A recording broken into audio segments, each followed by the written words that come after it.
Good evening. The 𝗘𝘀𝗫𝗶𝗴 Foundation Media Institute organizes this dialogue session under the title Exploring U.S. Foreign Policy in the Middle East in 2023 and its implications for Lebanon within the framework of the project Renewal of the Political and Economic Structures of Lebanon in partnership with the Department of Public Affairs at the U.S. Embassy in Beirut. We have a new panelist from very known expertise on the Middle East, with Mr. 𝗘𝘀𝗽𝗵, Lebanese diplomat, academic, professor, and the former Minister of Foreign Affairs and Immigrants of Lebanon. Brian Katula, Senior Fellow and Vice President of Policy and the Middle East Institute, MEI. Marwan Muasher, Vice President for Studies at Carnegie, where he oversees research in Washington and Beirut on the Middle East. And of course, he was also Foreign Minister of Jordan and Vice Prime Minister also of the Jordan also government. Honorable 𝗘𝘀𝗽𝗵, a former U.S. Congressman and Senior Advisor at 𝗘𝘀𝗫𝗵 and Associates in Washington, D.C., and probably he's the long-term served at the Congress about 48 times, if I'm not mistaken, 48 years, right, Mr. Nahal? 38 years. So since you have this very extended experience at the Congress, how do you describe what happened with the election of House of the Speaker with Kevin McCarthy? How do you describe very briefly? A circus. And it has very bad implications, in my opinion, for the governance of our country over the next 2 years. There is a radical right that has demonstrated that it has control in the U.S. House of Representatives. Their agenda is bad, in my opinion, for America, and, as we'll get into in this show, I believe for the Middle East. Mr. Rahal, do you think that Trump has anything to do with it? Maybe he's trying to put a show, trying to a picture for his audience that I'm the one is calling the Republican Party to unified and pick Kevin McCarthy, and that's what really happened at the end. Does he take the credits? What really happened I'm not sure I mean, does Trump, will Trump take the credits, or did he take the credits but by electing Kevin McCarthy? Oh, I understand. Yes, he did place a phone call at the last minute, literally the last minute, to his strongest supporters in the House of Representatives. The gentleman from California, from Florida, Mr. Gates, and the gentlelady from Colorado, Ms. Bogart. And this was made, as I understand it, through another strong supporter of Mr. Trump's, although a supporter of Mr. McCarthy, Marjorie Taylor Greene. And that call enabled Mr. Gates at the last minute to vote present, thereby lowering the threshold, the number of votes that Mr. McCarthy needed to obtain the speakership. And it enabled him to win by the exact number of votes he needed, not one more than what he needed. So Mr. Trump took credit, yes. That's interesting. But in my opinion, it was a bad night, a bad week for Mr. Trump overall. Big time. Mr. 𝗘𝘀𝗽𝗵, maybe the last time we heard from Biden administration regarding its policy on the Middle East was from Barbara Leaf on November 15th. But what did you understand from her reading and her policies toward Lebanon? And what would we think that would happen in this year, especially we start this year in a very also bad way? We don't have a president. Well, let me start by saying, of course, there is American commitment to help Lebanon, but also this commitment is conditional on two sets of factors. One set of is, to me, actually more important than the second one I'll talk about in a minute, is domestic situation. We have to get our act together, try to sit together and work out this matter. And unfortunately, we are still split, and we're still fighting over who's going to be president, who's not going to be, shouldn't be president, so on and so to speak. So this resistance at home, at the time when we mostly need to solve this problem, the sooner the better, because of the dramatic economic situation with its social, political, and even security repercussions, is not very helpful. I know at the end of the day, and most Lebanese, unfortunately, of the political establishment, do count in a fatalistic way on external factors, that it's for the Americans or for the Iranians or for some Arab country, for Europeans, France in particular, to try to come to terms on the basics, and then we can discuss matters at home. So basically, of course, this is an important declaration, but at the end of the day, if we need to start really putting the house in order in Lebanon, we've been now over 2 months plus without a president. I don't know for how long it could take, but I'll never be surprised if it take much longer because of these two fightings at home and fighting over positioning of friends for some, foes for others abroad. It might take longer time, and it will be a very disastrous situation for Lebanon. Friends of Lebanon must get their act together to push the Lebanese political establishment to work out that matter and try to go to normalcy.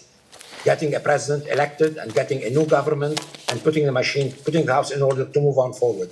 Each moment that goes, the situation becomes much more drastic and dramatic, and the cost of getting back on our feet will be much higher. Mr. Muashir, do you think till this moment there was no interference from international players regarding the presidential election? That's why we've seen it not really happening as it is, or was supposed to be happening? I think we need to understand that the international community's interest in Lebanon, save for few countries, has weakened a lot in recent years and decades. We also need to understand that the U.S. priorities are elsewhere. The U.S. does not see the Middle East anymore as a priority. It has basically, it is engaged in China, in the Russia-Ukraine war, in climate change. And the only interest, in my view, in the Middle East in general, is that of the Iranian nuclear file. We also, of course, the U.S. also recently has lost interest even in signing an agreement with Iran on the nuclear file because of the protests that are going on in the country. It is inconceivable for the U.S. to sign a deal today when protesters are in the street in Tehran and in other major Iranian cities.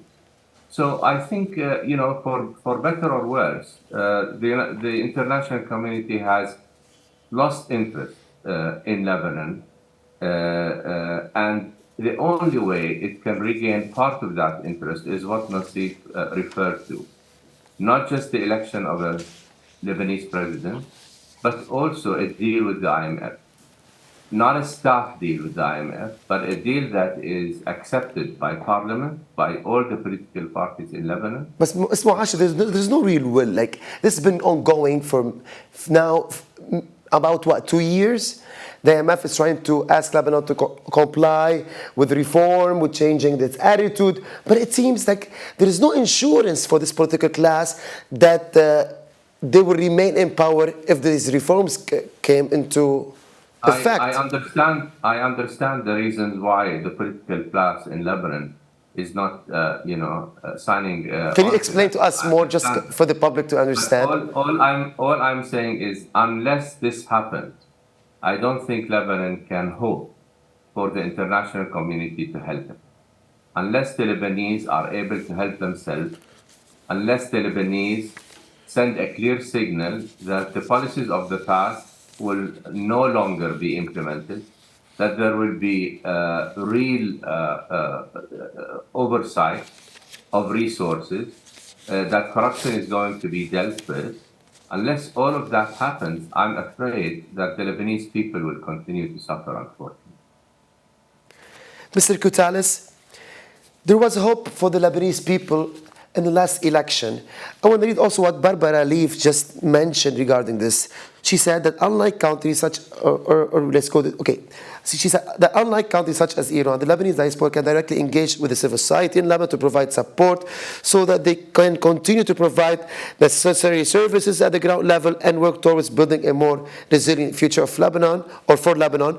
And also she mentioned the health, strength, and resilience of civil society in every country goes into resiliency of that state. But in Lebanon, the diaspora voted correctly, but there was a big disappointment. 13 members of the parliament, they're also behaving as the same political class at this moment.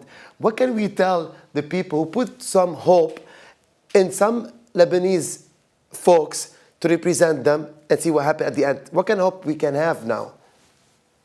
Well, to be frank, I don't think the situation looks very hopeful in Lebanon. And here in Washington, D.C., Lebanon, to put it bluntly, is an afterthought when it comes to U.S. foreign policy globally, but then including in the Middle East. And Assistant Secretary of State Leaf's statements notwithstanding, I tend to analyze U.S. policy not based on just statements, but actions. And if you look at certain fundamentals, the current U.S. ambassador to Lebanon is set to depart and was nominated for a position in the U.S. State Department at the United Nations. There's, as yet, as I understand, no idea or talk of a replacement or a nominee. That, to me, is a metric of this disinterest that Dr. 𝗘𝘀𝗍𝗄 and others talked about. So let me stop you here. So you mean this action to nominate Ambassador 𝗘𝘀𝗃 means to you there's no interest in Lebanon, or what was your point? No. What I'm saying, the fact that there's no replacement yet, and this much of a discussion on U.S. policy, because I think Marwan characterized it pretty aptly, is that the Iran question and whether there'll be a plan B from the Biden team on Iran is probably the dominant priority. I think more recently, the reelection of Benjamin Netanyahu in Israel and the concerns of instability that might produce across the region is a second concern in the Biden administration. Lebanon, in part because, and it's my assessment that there's a lot of appreciation and love for Lebanon in certain quarters here in America and Washington, especially from the diaspora community. But the dysfunction and the gridlock inside of the Lebanese government, the corruption as well, really creates a disincentive for U.S. policymakers who've been scratching their head and trying to work with France and Saudi Arabia and others to quietly figure out a formula. And in essence, why I say it's not hopeful is that largely rests on the shoulders of the Lebanese political leadership. And the people, I think, there are suffering. And to me, this is a lock that no U.S. diplomat or any sort of different types of U.S. approach can pick in and of itself. I have some ideas about what could be done, but ultimately, the agency, the people who have the most power are the ones who were elected in Lebanon's elections. And if they can't produce a clean government and form a government that is effective and responsive to its own people, a lot of U.S. policymakers sadly just shrug their shoulders and say, well, we don't know what to do about this. And this is a bipartisan dynamic. It's not a partisan issue that Lebanon is looked at fondly, I think, in some ways, but then is now mostly an afterthought because the political classes are holding its people hostage in a sense. Congressman Rahal, so basically 2 years after Biden's his term is over, and now we have Republican Congress. So I heard from some Lebanese people that support the Republican Party that Kevin McCarthy is a good friend of Lebanon, and he has been working a lot to push more to help the Lebanese army by adding more aids and many other things. So do you think that's a good thing for Lebanese people, for Lebanon at least, if it's not for Democrats versus Republican? Well, let me say there is strong bipartisan support in the Congress for Lebanon. That's due a great deal to the MEI and the ATFL and other organizations in Washington that have organized very effectively, have put out position papers, have developed caucuses within the Congress, that come to Lebanon's aid when they are asked to do such. However, and I don't disagree, I'm a Democrat, remember, but I don't disagree that Kevin McCarthy is a friend of Lebanon. He is a friend of Lebanon. And as I said, there are others in the Congress that are strong supporters of Lebanon. But until the issues that have been addressed already by my fellow panelists here are addressed, it's going to be an uphill battle. Lebanon needs a president. Lebanon needs some symbol of stability, some proof that they are getting their house in order. And none of that has been existent with the current leadership in Lebanon over several years. We all know the problems.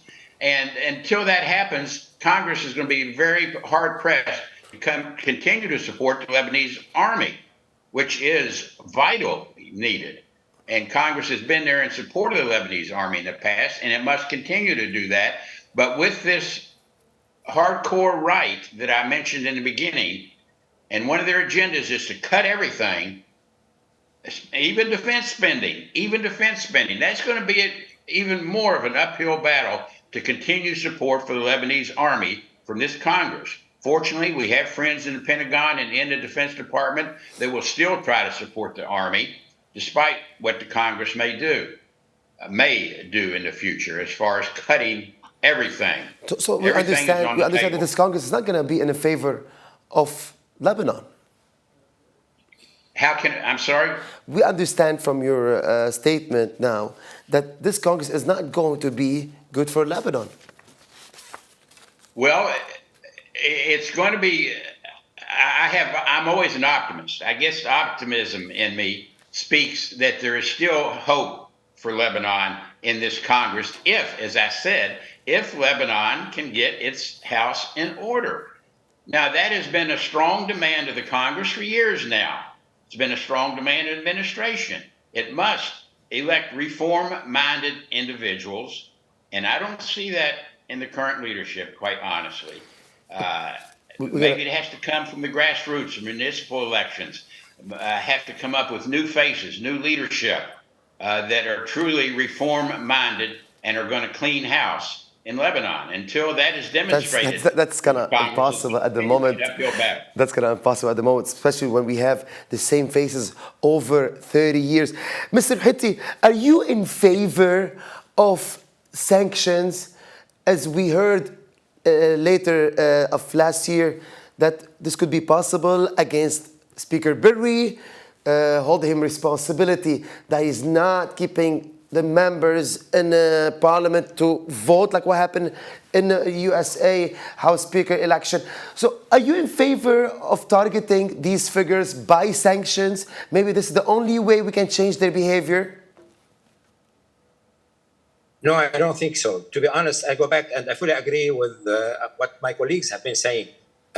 We have a tendency, unfortunately, in Lebanon, you know well, always to put the blame on others, or a fatalistic approach that others, friends, my friends, or friends of Lebanon must settle this problem. We need to do our job at home. The financial crisis does reflect an economic crisis, and the economic crisis does reflect a political crisis. We need to adopt, and the message from our friends must be that you need to adopt process of structural reforms. It's not in one shot in Lebanon, and move through that. Doing sanctions here and there individually on some people or other people wouldn't add the issue. The issue has to have a firm message. We need to do our job at home and then get the support and the encouragement and the conditional support even of the external communities. But do you believe that this will happen? Mr. 𝗘𝗀𝗽𝗵, do you believe that this will happen? Many countries. Since you've worked in these governments. I don't.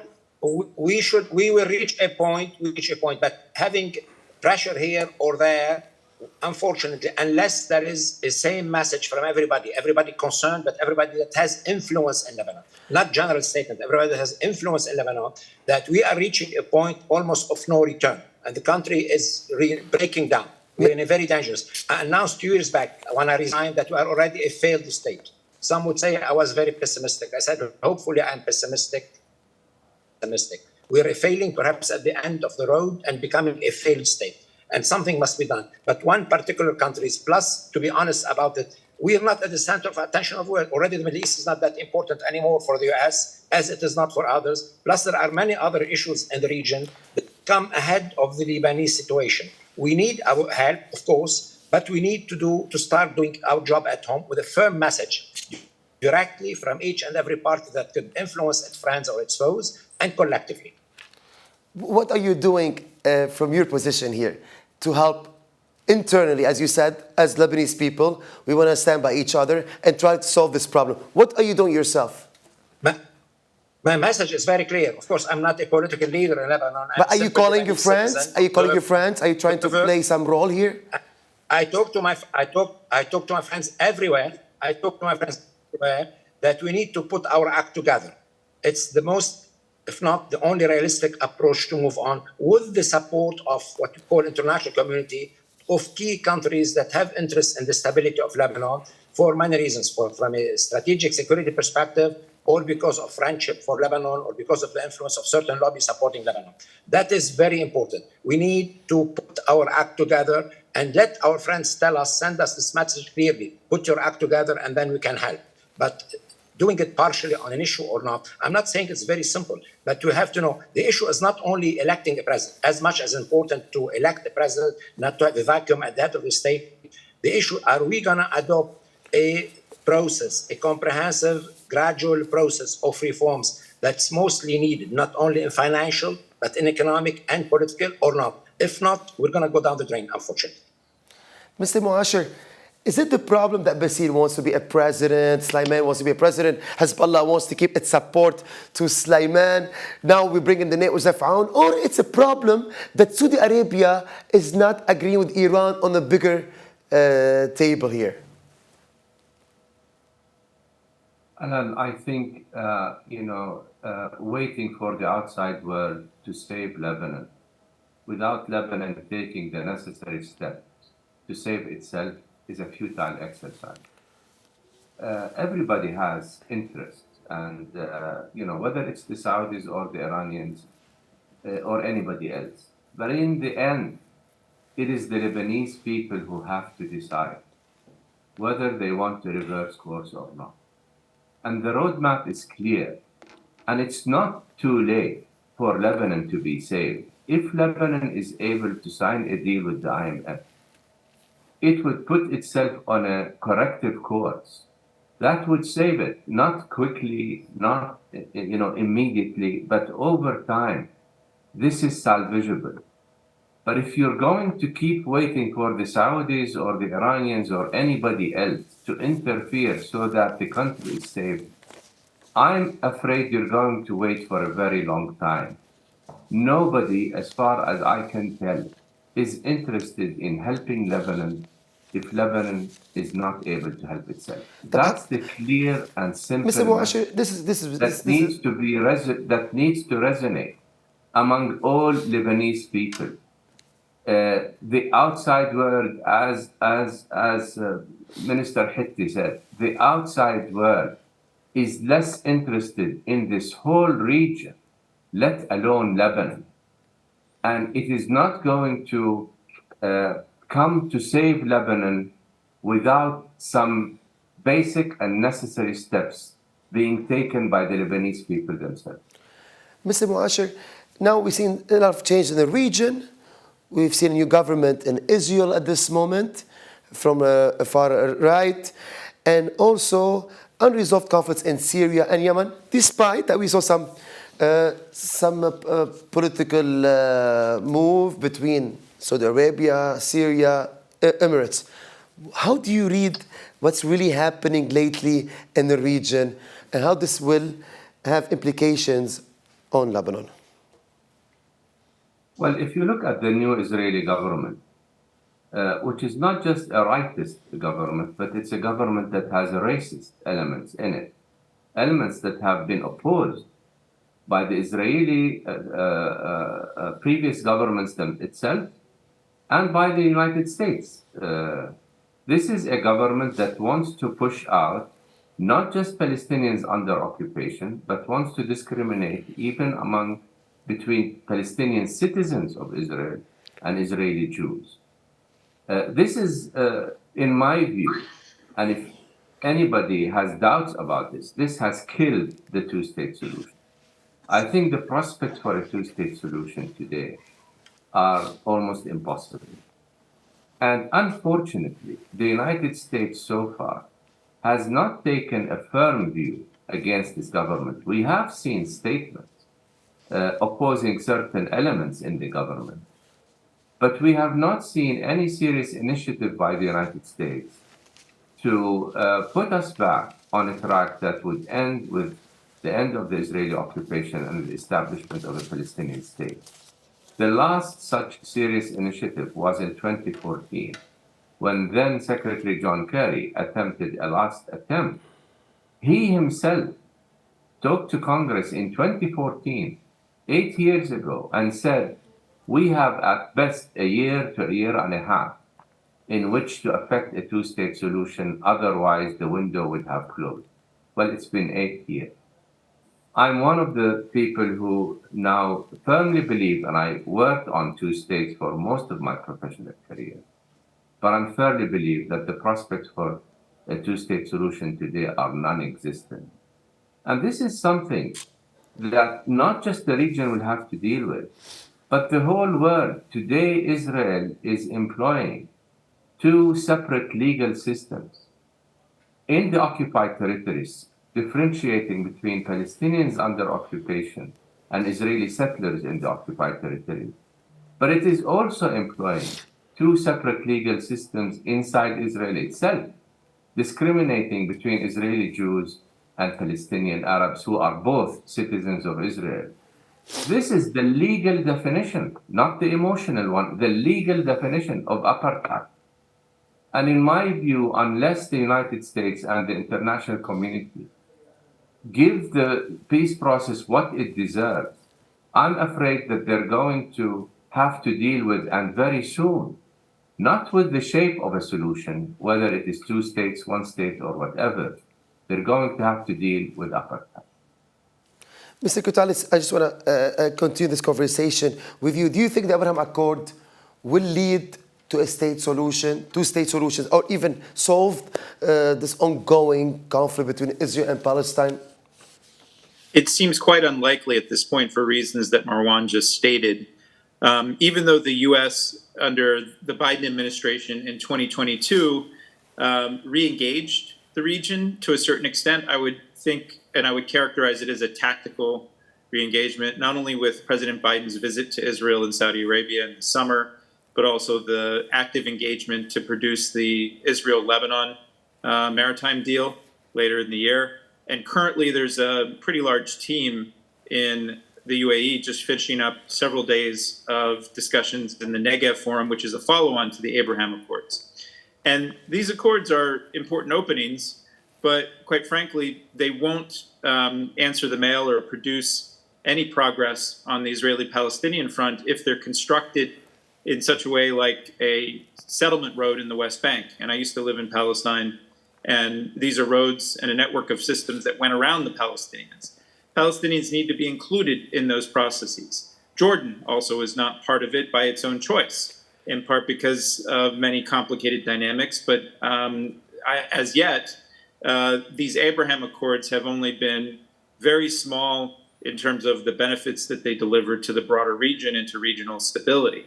Maybe we'll hear more, but quite frankly, and I agree with what Marwan said, there is no, and there has not been for years, a viable U.S. strategy that prioritizes the Israeli-Palestinian conflict and resolving it in a just, equitable way. And as a result, I think we'll not only see the types of inequalities and systems that Marwan mentioned, but we'll also probably see continued instability and weaknesses in the state system. And this is where both Palestine and Lebanon are quite relevant, is that these are two weaker links in the broader stability of the state system of the Middle East. And right now, for reasons we all discussed, there's not much appetite to deeply engage in these. I would still argue, and I argue in a piece that I co-wrote with our friends at the American Task Force on Lebanon and released in December, that it's important to use U.S. diplomacy to try to set a new framework for a more responsive government in Lebanon, And I also think that But sort do you of think the model. U.S. has time, since it's now its biggest challenge, its priority, geopolitical priorities such as in the Russia and Ukraine war and China? Do you think that Biden administration cares so much to this, to what you're saying? Well, in its first year in 2021, it clearly did not care that much. And when the Gaza war happened between Israel and Hamas in the spring of 2021, I called that Biden's Michael Corleone moment, the Godfather 3 movie moment, when Biden had to say, just when I thought I was out of the Middle East, I was pulled back in. And in the following year, last year in 2022, I think dynamics produced by Russia's invasion of Ukraine motivated the Biden administration to engage. Again, it was a tactical shift, but to engage the region slightly more than it had in its first year. But I don't see a sustained strategy coming from the United States under the Biden administration for the Middle East. And that puts Lebanon, I think, in a very difficult position, in part because if it's this conundrum that we've all been talking about in this discussion. If Lebanon's leaders aren't responsive to the concerns of their people, if Lebanon's leaders continue to be corrupt and don't offer good governance and basic economic management, then they're not going to, Lebanon's government, its leaders are not going to get much attention or support Mr. from the Qiddis, U.S. can we also blame the people of Lebanon? They're not taking the proper actions against their leaders who are responsible for what's really happening, for the economy, for everything that we're passing through now? Yeah, as an analyst, I try to avoid assigning blame, and especially to people who have less power than those who actually have more No, because power. we had the last election, we didn't see major change. Especially, Right. we have no medication, no gas at the pumps. We had no basic rights, no power, no water. I mean, Exactly. and the people is not even taking any action. Can we just not say that people are not even much aware how to really act in the democratic process when we have election? I mean, my assessment is the Lebanese people have tried multiple times from the Cedar Revolution present, and it's hard for them to coalesce into coalitions that produce change and the type of systemic change that you're talking about. So that's the ideal, but I wouldn't put so much blame on those people. I'll tell you one story. My last visit to Lebanon was a few years ago, right before the pandemic.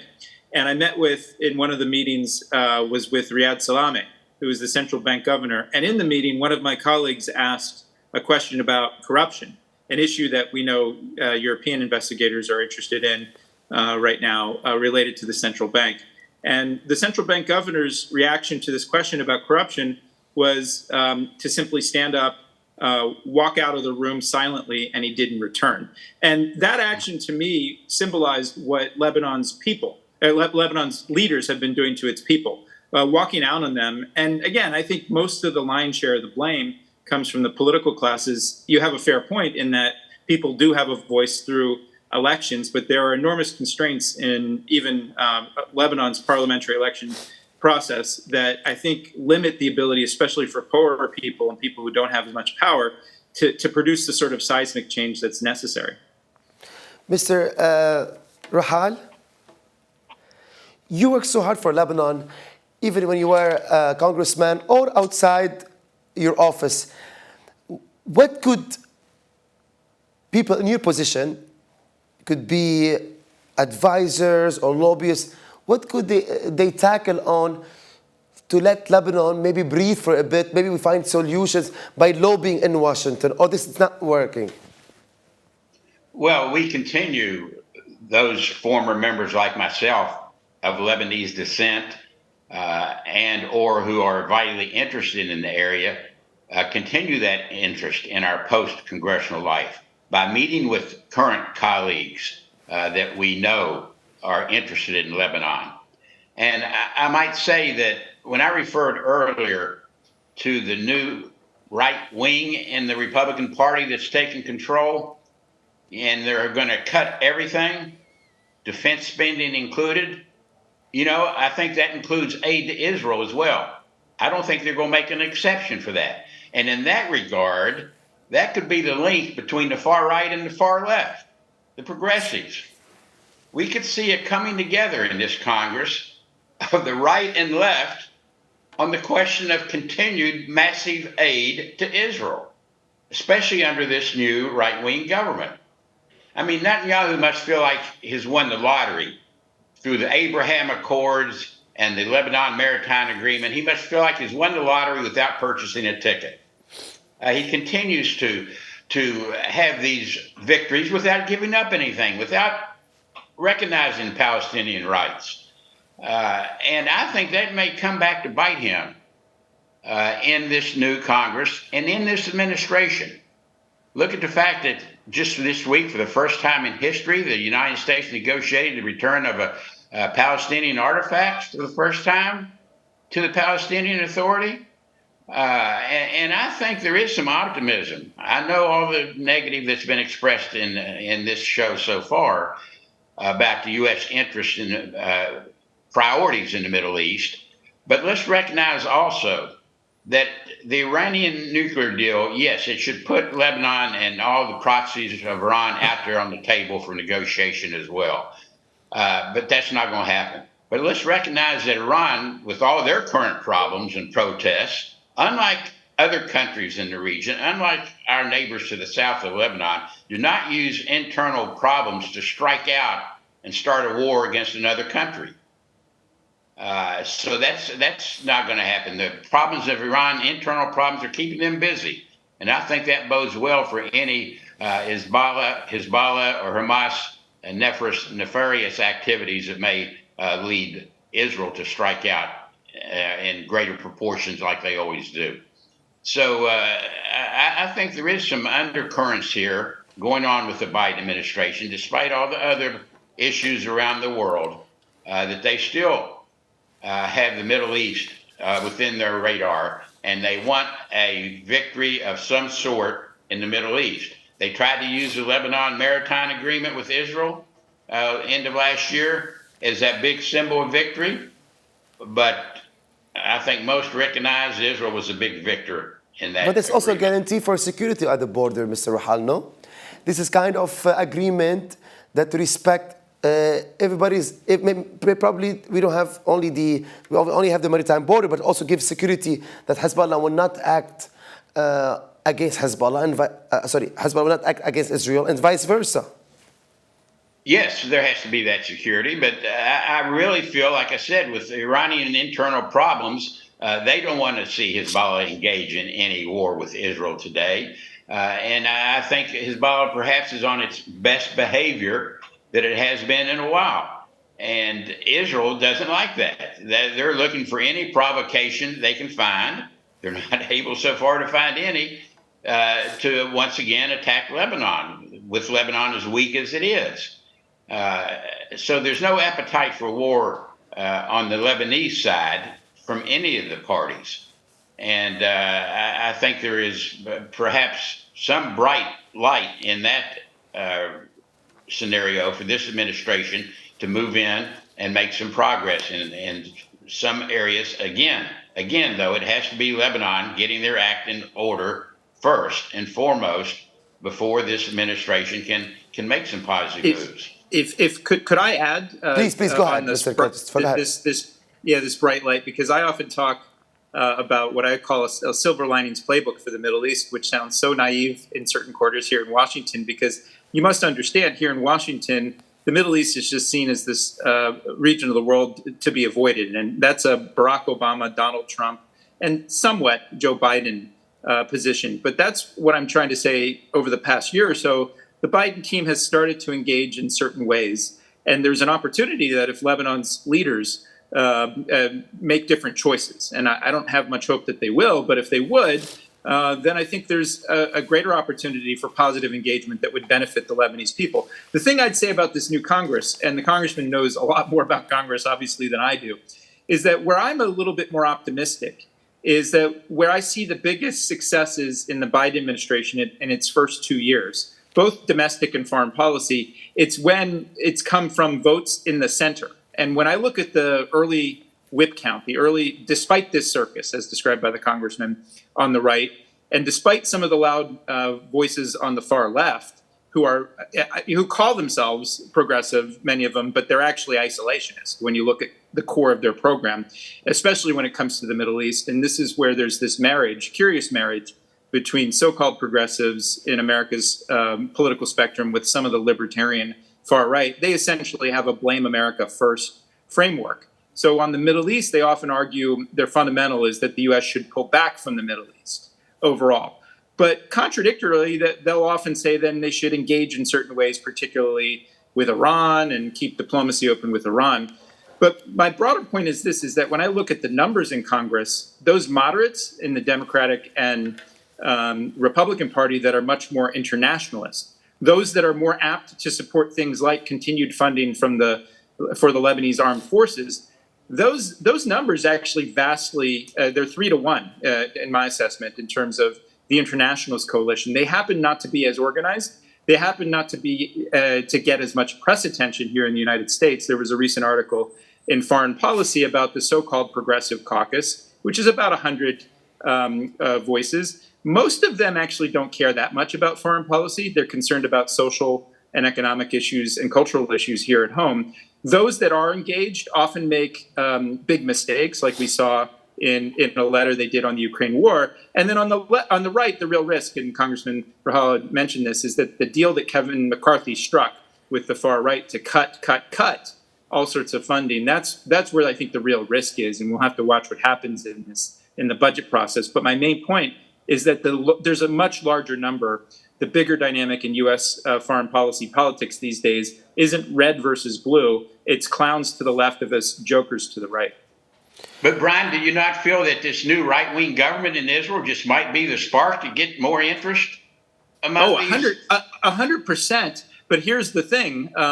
You don't have as much appetite when it comes to prioritization of this in the politics of both the Republican and Democratic Party. And the thing that we saw particularly under Obama and Trump, of forces like Netanyahu and the Israeli government trying to use this as a partisan wedge issue in our politics. And what that often produces is not a clear pathway of leverage or support or anything like this. It's a wash. And what I'm saying is the numbers aren't so large because still here in America, not surprisingly, the big focus when it comes to our policy priorities is our own situation, what's going on here in America. In the world, as I think we all agree, it's a mix between China and Russia. So when these things are second or third order priorities, it's hard for those political forces, as coherent and as concerned they are about the new Israeli government.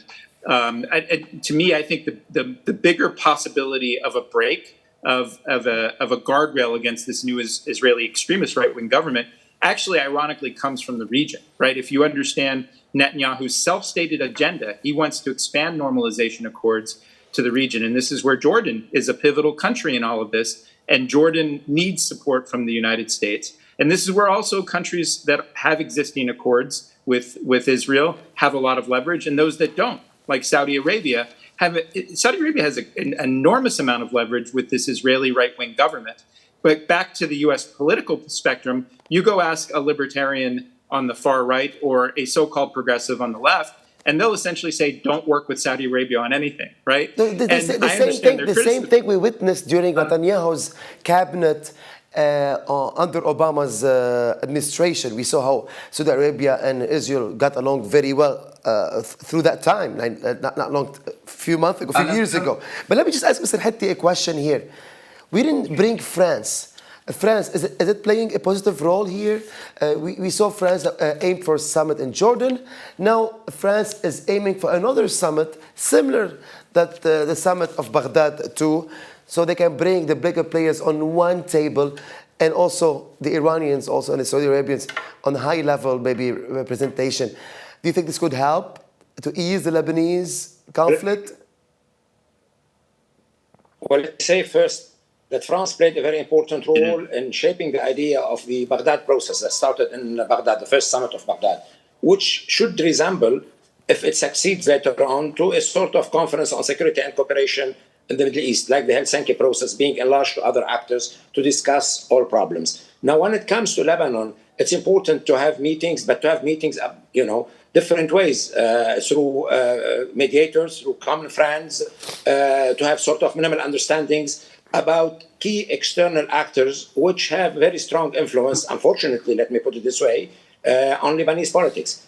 And Lebanon has always been used, thanks to Lebanese, it's the Lebanese responsibility, Lebanese people's responsibility in the first place, as a mailbox to exchange messages in the region among different actors by proxy. That's a very bad situation for the country. Now, of course, trying to work out a minimal understanding among and France could and is playing a role in this respect, to have an understanding among key regional actors that do influence directly and indirectly the Lebanese situation is sine qua non condition that should help really the Lebanese putting also their acts together. But there is a Lebanese responsibility to move on with a comprehensive reform plan with the support, conditional support, and I underline conditional support of countries, friends to Lebanon, that we would support you if you move on with that, and to liberate Lebanon gradually over time from being always in this function as a mail to exchange different kind of messages in the region. Whether we like it or dislike it, all conflicts in the region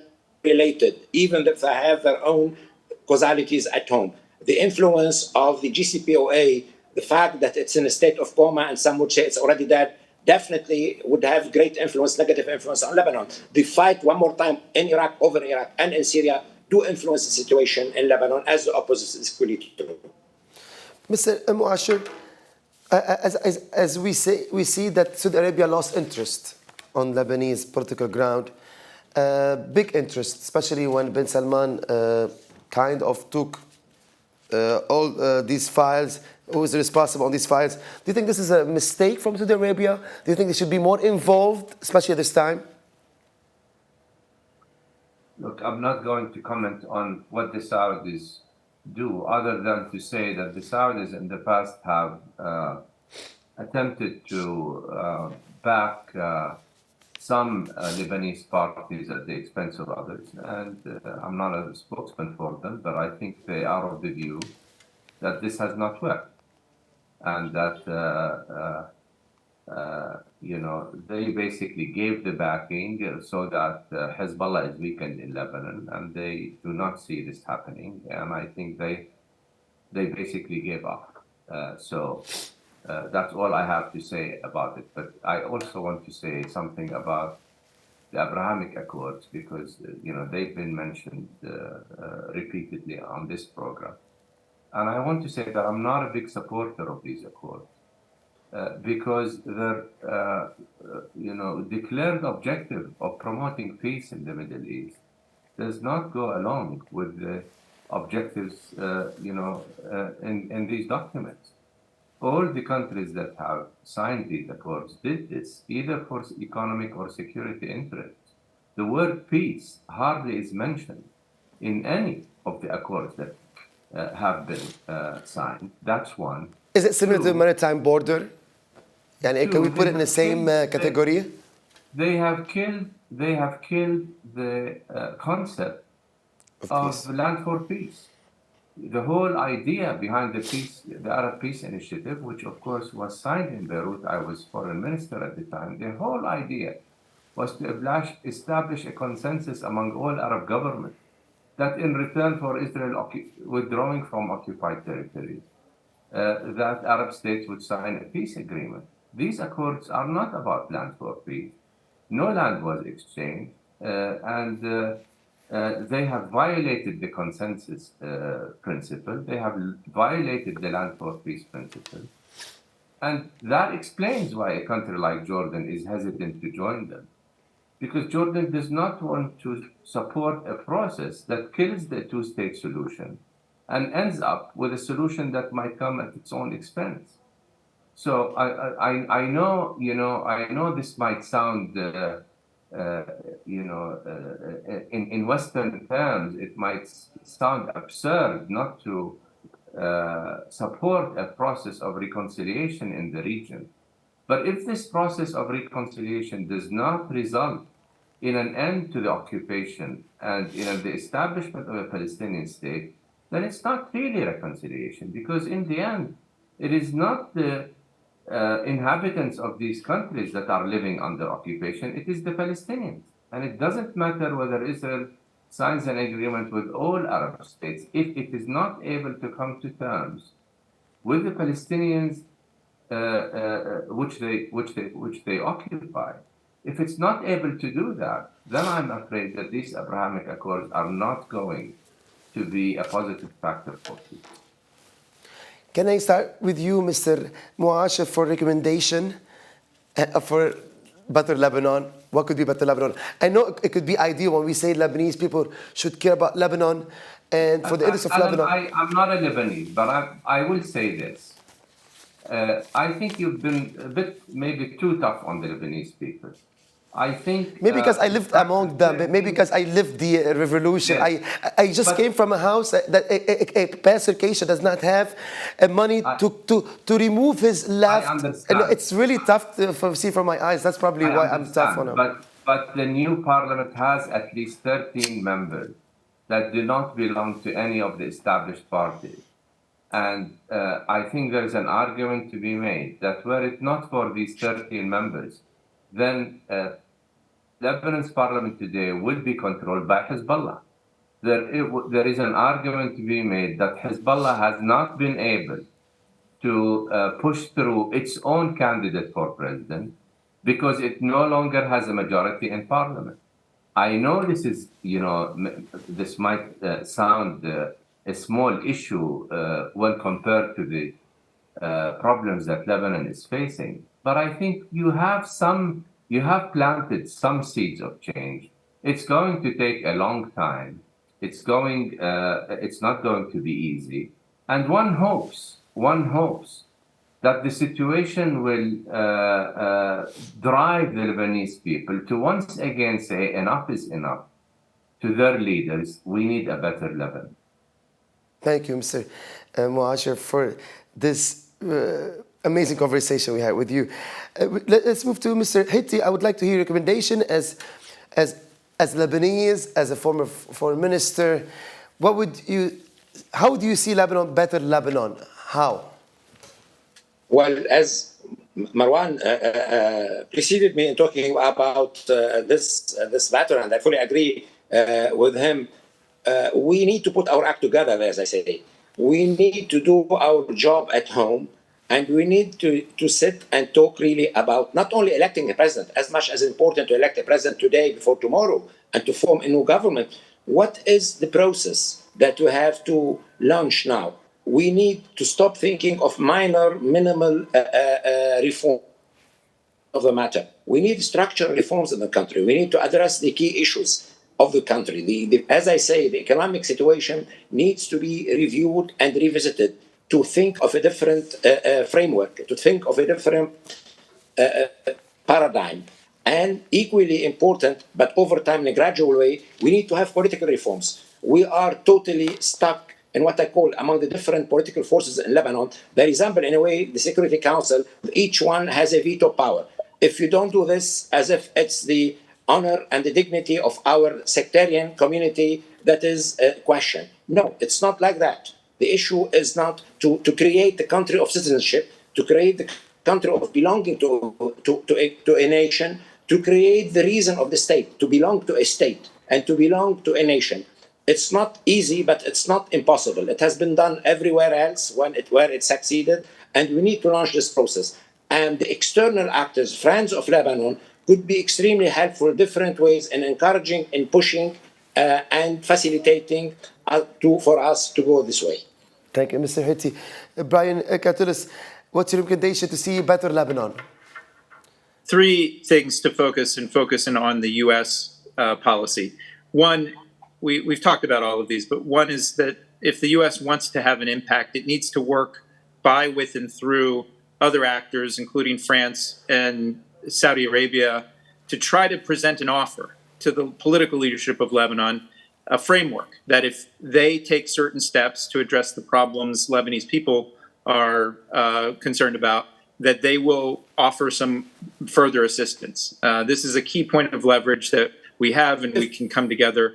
So that's one key part of it. Second, and one thing we haven't surprisingly talked as much about, is I think U.S. policymakers need to talk about the problem of Hezbollah and how it is essentially served as contributing to the country's security problems and poor governance that the Lebanese people have suffered. This is important in the broader context as the Biden team looks for a plan B on Iran, because Hezbollah clearly has a lot of support from Iran. And I think just reminding everybody, as it does from time to time, that Hezbollah is a key part of the problem of this dysfunction. And as Marwan mentioned, it's good that there are these independents in the new parliament that can blunt their effect, but Hezbollah still has a dominant effect. And then lastly, third, and this relates to the discussion about Congress, is that I think the vital support that the U.S. provides, particularly social and educational support, humanitarian assistance as well, but there are two American universities, the AUB and LAU, and they're very, they need to stay afloat. These are bastions of liberalism and very important. Beyond that, there's all sorts of aid that Samantha Power, USAID have offered. And then the most important probably is this security assistance to the Lebanese armed forces. All of these things are under threat because of the radical extremists on the right, because of the so-called progressives who are truly isolationists, who don't care that much about engaging in the Middle East. But I think those voices are vastly outnumbered, and I'm pretty confident that the U.S. support could remain strong and could even grow if Lebanon's leaders take different decisions. Thank you, Mr. 𝗘𝘀𝗁𝗃. Congressman Rahal, a good point that Mr. 𝗘𝘀𝗁𝗃 made. Of course, because we always bring Hezbollah to the problem. It's been clear for many people. So Hezbollah is dysfunctioning. The government is dysfunctioning. The economic affairs in Lebanon. Do you agree with Mr. 𝗘𝘀𝗁𝗃? And what's your recommendation?